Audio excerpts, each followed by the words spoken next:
అందరికీ హృదయపూర్వకమైన నమస్కారాలండి. ఈరోజు మన భారతదేశంలో తొలి విడత ఎన్నికలు జరుగుతున్నాయి. ఈ ఎన్నికల్లో ఓటున్న ప్రతి ఒక్కరూ కూడా పాల్గొని తమ ఓటుని వినియోగించుకోవాలని చెప్పి రాష్ట్రీయ హిందూ చైతన్య సదస్సు తరపున మేము కోరడం జరిగింది. ఈరోజు మన పిల్లల భవిష్యత్తు బాగుండాలంటే పిల్లలు ఏం చదివితే వాళ్ళ భవిష్యత్తు బాగుంటుంది, ఏ స్కూల్లో జాయిన్ చేస్తే స్కూల్లో పాటలు బాగా చెప్తారు అని ఎంచుకుని ఆ స్కూల్లో జాయిన్ చేసుకుంటాం.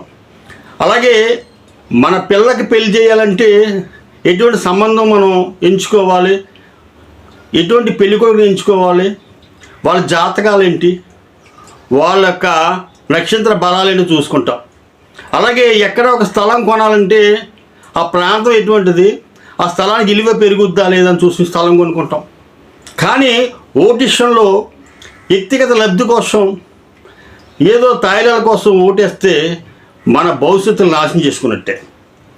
ఈరోజు ఈ ఓటుని కాస్త ఆలోచన చేసి మంచి వాళ్ళని, ఈ దేశాన్ని అభివృద్ధి పదంలో నడిపించే వాళ్ళని, భావితరాలకి ఉపయోగపడే విధంగా, మరి ఈ భారతదేశం ప్రపంచ దేశాల్లో ప్రథమ స్థానం సాధించే విధంగా ఎవరైతే ముందుకు తీసుకెళ్తారో అటువంటి నాయకత్వాన్ని ఎంచుకోండి.